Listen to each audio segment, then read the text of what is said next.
Yo, what is up guys, it's Pedro here, and today is cut day, so a lot of players are getting released today. We're finding out about a bunch of them, including Danny Johnson, Corn Elder, William Bradley King, and much more. So we'll go over all the players that have been cut so far. So if you guys are new, make sure to subscribe for Washington and NFL content on the road to 9,000 subscribers, and turn on those notifications on because there's going to be a lot of videos today.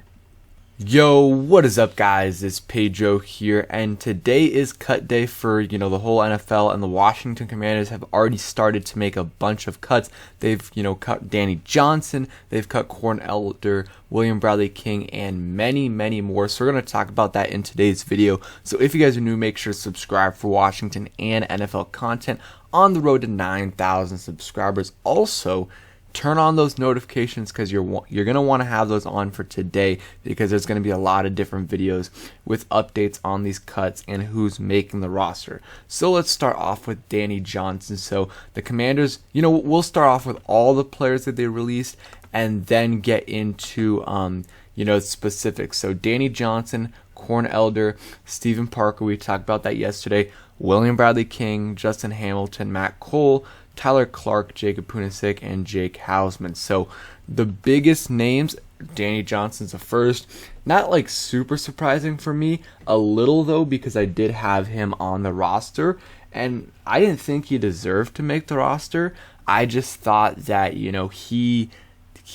were gonna have him on the roster because of his versatility, because he can play outside and inside. And first, before we get into this, it sucks for all these players on cut day. You never want to see a player lose, his job, but it's part of the business, and a lot of these players will get back on practice squads, which is good news, or get claimed by other teams. But Danny Johnson, I thought they were going to keep him because of his versatility, and I would have rather them, released him and signed someone else on another team that's better, that gets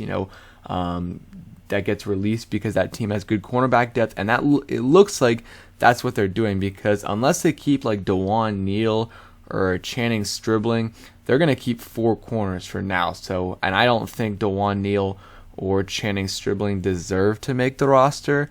At that point, I'd rather just go ahead and get another cornerback. So makes sense that they released him. Just a little bit surprised, but yeah, in the preseason he was not good, and that he did not help himself at all during this preseason. So I think will definitely be looking at cornerbacks this next couple day period, because they need to upgrade that position big time. And I don't think they should go after like a first year, second year, even third year player.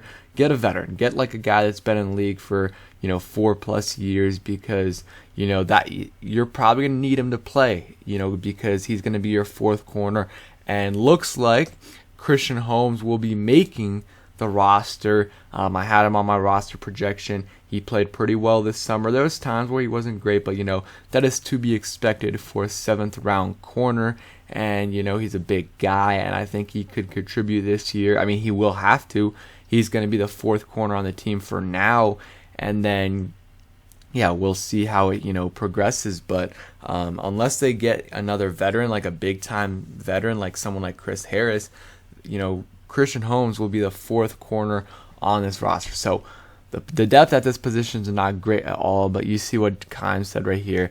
But I doubt they'll be done looking for help at cornerback, because it is a very thin position. Someone I liked, Torrey McTyer, but he has a torn ACL, but should be good by now.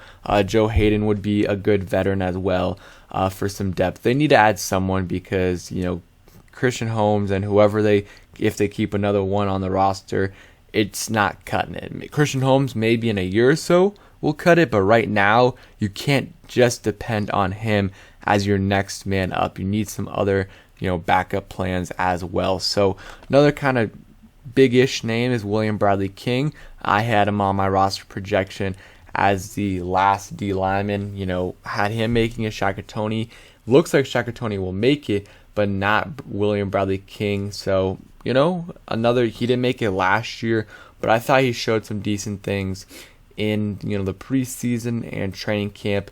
But Shakatoni just has more traits, and has more potential, so that's why he's making it. Also can play on special teams.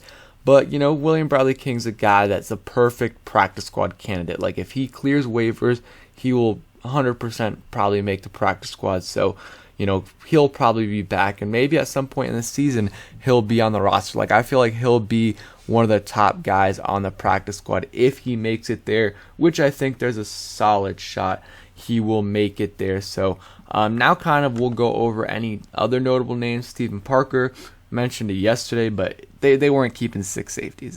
It's hard to do.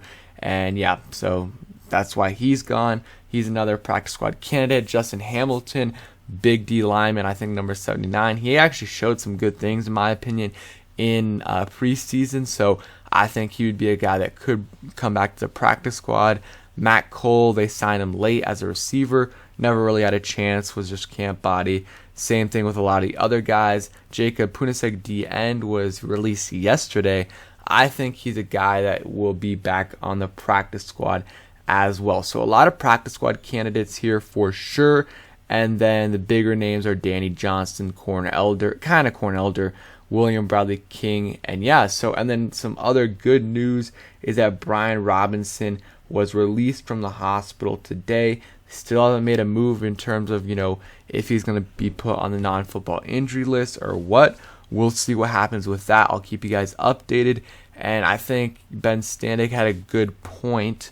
Let me go to his Twitter, that maybe this Brian Robinson situation will put the Gibson at kick returner talk on hold. And I was thinking about yesterday, or whatever night it happened, so 2 nights ago, because Gibson's pretty, he gets injured often, and if you're planning on if Brian Robinson can't play initially, and you're having Gibson as RB1 getting 15 to 20 carries a game, plus being the kick returner, I don't know if that's the best idea. So, maybe it's Alex Erickson or I think Jarrett Patterson could do it as well. Danny Johnson could do it, but he's not on the team. But there's a lot of practice squad guys that you can keep, and for the first few weeks, you could elevate them onto the roster. So if you can keep Danny Johnson on the practice squad, then you can, call him up and have him as your kick returner. Kick returner isn't super important as long as, they know when to not even fair catch, but just not take it out, because so many times it's just not worth it to take it out anymore when you get it at the 25 if you don't take it out. So, that is it for today's video. Again, turn those notifications on and get ready for more videos, because there's going to be a lot of news today. So any notable cuts, I'll be making a video anytime, a player is making the team, it's reported that player is making the team, I'll make a video, and then the final roster, I'll make a video as well. So thanks for watching. Hope you guys enjoyed, and peace.